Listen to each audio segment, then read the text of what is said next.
My unfaithful wife cheated on me for over 15 years, which I turned a blind eye to, and soon she just left me. My wife had been sleeping with other men behind my back for 15 years before she left me. To start, I will contextualize by stating my wife just left me. I have had problems with her behavior for years, and it has been slowly eating away at me. I'm going to try to include all of my thoughts here to give a clear picture. Up until about a month ago, we had been married for nearly 10 years and together for about 16. I began dating my wife when she was in her first year of graduate school. I can honestly say I was head over heels in love with her. She was very much the opposite of me. I am introverted, opinionated, blunt, and far from charming. She is excessively extroverted, malleable to opinions depending upon the circle, and extremely high energy. I never at first thought of her as someone shallow, obsessed with opinion, or superficial. Over time, that opinion has very much changed. I learned early in our dating that my future wife was quite promiscuous. A good number of her friends were people she had formerly slept with, and she had a story of making out at one point with nearly every guy friend she had. At that time, I thought, okay, she is a young woman in college. That is just normal behavior. I never thought of myself as a jealous person and had never really experienced jealousy. Again, this would change drastically. During the very first week I was seeing her, she told me not to call or visit her because her close friend, Mark, was coming into town and staying at her place. She said she wanted to be alone with someone she could relate to. I decided to put this to the back of my mind. After all, just because it was a guy didn't mean anything, right? The reason this is bookmarked in my mind is because I would come into contact with Mark a lot, and I found out that my future wife, let's call her Sarah, had a past romantic history with Mark. Furthermore, their interactions in my presence would often be interesting. My wife's accounts often varied, so putting together exactly what was going on was hard to do. According to Sarah, she and Mark had crushes on each other when she was dating her first boyfriend. According to her, though she had many sexual partners, she only had one boyfriend. The time frames on her relationship with this boyfriend differ on the account. Sometimes she was dating him from her junior year of high school until her sophomore year in college. Another account had her dating him until her freshman year of college. She has said before that she used this boyfriend sexually after they had split. She also said they were on again, off again. She also stated at one point she and Mark were behaving like a couple, but then he slept with one of her friends. Later, she said that she had betrayed him first. I kind of think she was sleeping with Mark while her boyfriend was under the impression they were still dating. I am outlining this because I wonder if the same thing hasn't happened to me, if it isn't repetitive behavior. Over the first 2 years of our dating, we were regular barflies. Sarah was an admitted flirt and often flirted in front of me. To put it lightly, she didn't just flirt in front of me, but often spoke openly and in detail of her past sexual experiences with her former sexual partners, again, often in front of me. Other than Mark, she had another recurring friend with benefits. We will call him Steve. Now, Steve turned out to be a legitimately good person we are friends to this day. At the time, I came to hate him. He made it a habit to talk about the things he and Sarah would do sexually again, with her, and in front of me. It's hard to listen to someone in your girlfriend's past talk about the person you're dating, like sitting on their face with her replying, "Yes, I was." Other things during these first 2 years would bother me. I would often meet her out to find her engaged in close conversation with a stranger and couldn't be bothered to say hello to me. She often ended up surrounded by an impenetrable wall of guys, and I wouldn't even be able to speak to her for hours. Whenever Mark came over, he always took the seat closest to her, and they sat very close. When he played video games, she would bring him a bowl of snacks and hold and light it for him. She would interrupt me to listen to what Mark had to say all the time. For a time, Mark was sleeping with the downstairs neighbor, but when coming to see her, he would always head upstairs to see Sarah first. On one occasion, her best friend came to visit her, and again she did not want me to come over so she could be alone with her friend. This one was a female school friend, but she ended up inviting her close friend Steve, as well as 4 other people over. She did this again on a night that was just supposed to be a girls' night I was not to call or visit. She ended up inviting 4 guys, not including me, to hang out for a girls' night. I really was trying to let these things go, but it became harder and harder to ignore them. I was becoming anxious and insecure. I should also mention I had a daughter that I saw every other weekend. During this period, I fell into a period of unemployment. It was very hard to find a job, and I fell behind in child support. It was during one of our many recessions. At this point, Sarah was doing an internship, and I tried to maintain contact with her. It was disheartening, though, because whenever I called her, she sounded completely disinterested and would often carry on conversations with her friends around her while on the phone with me. One thing I took personally was when I had to go to court once because I was behind on my payments. I almost went to jail but cut a deal with my daughter's mother. I had just found a job and asked her to give me 2 weeks to get together over $1,000. Naturally, I was stressed and ended up having to borrow money. I called Sarah to vent and maybe seek comfort. But again, she was not only disinterested, she was munching on her Chipotle and talking animatedly with her friends over the phone. No interest, no worry, no empathy, nothing. A few weeks later, she was going on a trip to an amusement park with people she knew from her internship. Again, she did not want me to come, but I found out others on the trip brought their significant others. Like I said, this crap builds and becomes hard to forget. She would also go to a Christmas party with Mark in which she admitted Mark was hitting on her. Let's skip ahead another year.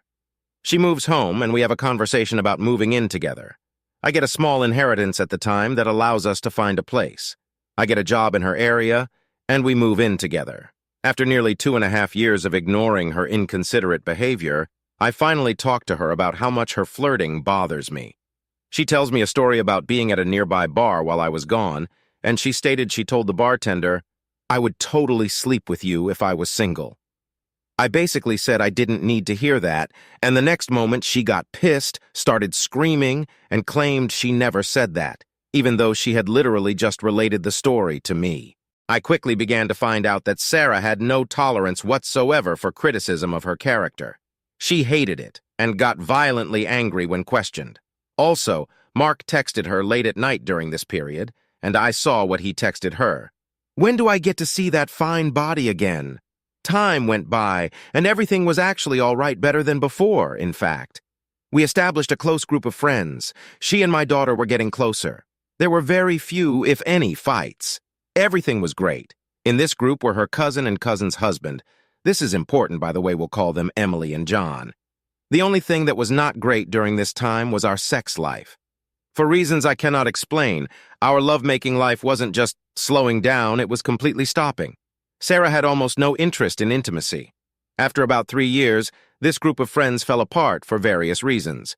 During this time, Sarah and I became engaged.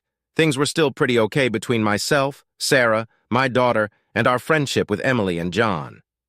After a few years, we got married with John presiding over the ceremony. Another year went by and things started to get dark, very dark. Emily found out John had been cheating on her for years, and the two got divorced. Emily started seeking consolation from Sarah, which was natural, they were friends and family. But then came a very strange twist. Emily decided to satisfy her midlife crisis by going out bar hopping and boy hunting like crazy. Now, that alone is not the strange part. She insisted on taking my wife with her almost every other night as her wingwoman. At this time, I worked a job that mandated sometimes 3 to 4 times a week, where I was often there from 3 p.m. to 7 a.m. My wife was going out meeting guys while I was at work. She was less interested in intimacy than ever at this point. She often said it was because she was tired, but she had plenty of energy for going out. At one point, she gleefully bragged about a bouncer hitting on her and the bartender helping him along. Apparently, he told her, "Well, you must be here looking for something." I just want to say a few things about this incident, by the way. First, when I would go to this bar with her, she seemed awfully friendly with this bartender, let's call him George. One night during her birthday, she basically jumped at him and gave him a very close hug.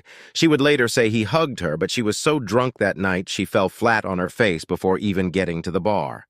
I was still very sober.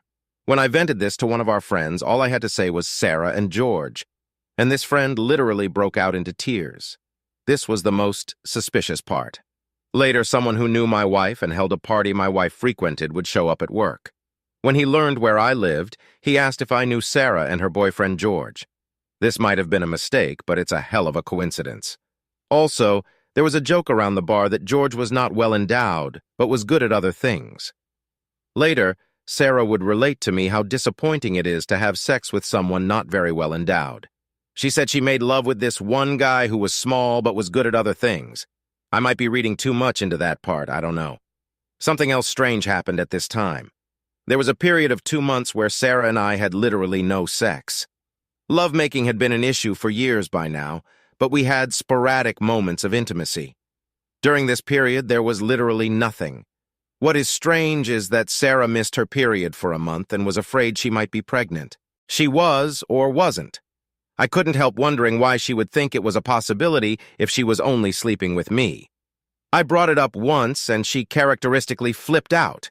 After this, she started taking birth control and our sex life still stagnated. Around this time, we attended a family wedding. I recall that after the wedding, she was drunk and started talking about skinny dipping in the hotel swimming pool. My dad and brothers went to bed, and so did I. I had been up for at least 24 hours because of work. She ended up going with my cousin's husband while I lay down. I actually woke up 2 hours later, and she wasn't there. She was in the morning, but she claimed they didn't go skinny dipping and that she came right back, which I knew wasn't true. Later, Sarah went to Emily's house for a pool day. She took my daughter with her. One of our acquaintances, let's call him Frank, was there. Well, Sarah told me about how Frank and Emily were highly inebriated, and Frank hit on her right in front of my daughter. I would later mention this, and Sarah got angry because she was worried I would piss off Emily or others present. It was at this point that I realized my wife cared far more about what those in her social circle thought than what I did. Eventually, the constant going out, including on my days off without me, stopped when Emily met someone new and eventually remarried. After that, by the way, Sarah almost never heard from Emily. I'm going to be completely honest, VJJ. I started emotionally distancing myself and even numbing myself to the idea of my wife being with another person. At this point, I was even trying to make myself not care about sex. All of this was making me anxious. I even started having panic attacks. She started to notice the distancing, not the panic attacks. I told her about one I had when I was over at her cousin's during a Super Bowl party. I had another one before that at my previous job, where I was sent to the hospital with extremely high blood pressure. I blacked out. So now, to the recent present, around 2020, a lot of things happened. I lost my job, got on unemployment, but the unemployment was rescinded, putting me in debt. I was accused of endangering another person at work and ended up going to court, and now I'm on probation. I fell into a whirlwind of depression and anxiety. I felt paralyzed and didn't want to even leave home. I was becoming short-tempered and unmotivated all during the pandemic. Sarah had started a new career, and being the extrovert she is, was not taking being stuck inside well. Before the pandemic got really serious, Sarah went to Florida for work training. There was a night when she went to a Caribbean club and was pursued by one of the patrons. Apparently, the chef came out to tell her how beautiful she was, which struck me as odd. If the chef was in the back, how did he know to come out and tell a random stranger how she looked? Again, maybe I'm reading too much into this. Well, she called me once in the night to tell me these guys were really making her want to smoke weed. She called me again, supposedly on her way home, when an unfamiliar voice started screaming into the phone. I mean, it was so loud this person had to have his mouth to the receiver. Anyway, she called me back and told me it was the guy who pursued her. He was an Uber driver and pulled over on the other side of the street to offer her a ride. This is what she told me while she was drunk. Sober, she said she bumped into him in person while walking out of the club. But when she talked to me that night, she said she was already out of the club walking home. We both started going to therapy. Well, in the months leading up to her leaving, she was staying at work later and later. Said it was because she had so much work, but had no problem getting out if there was a dinner with work friends or a ball game or something. I went to her work friend's house with her once, sober the entire time. At one point in the night, they started intimately holding hands and staring at each other. I am not mistaken there. I saw what I saw. This was a female co-worker with a boyfriend. 3 days following this, Sarah says to me, "You know, I would still totally have a threesome, just not with you. That would be weird." Sarah started working out and spending more time on her appearance. She got home later and later. I was working a 1 a.m. to 10 a.m. shift, and she routinely got home when I had only 4 to 5 hours of sleep.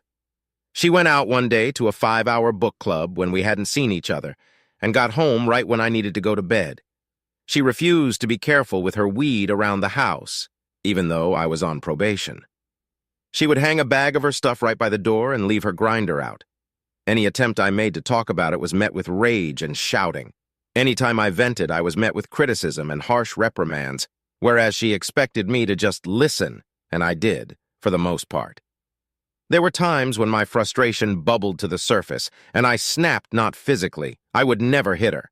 The only subjects she was interested in talking about anymore were her fitness goals and her job. She became increasingly more critical of me, which just caused me to be more silent and more frustrated. All the frustration came to a head over a single incident. 2 years prior, I became my daughter's primary guardian and her mom moved to Texas. Well, her mother waited until the last minute to schedule a flight, and the only days where work did not interfere with one of our schedules was on the weekend, particularly her schedule. Apparently, my daughter's mother could not find a weekend flight that was continuous. This was found out by Sarah, who decided to contact her.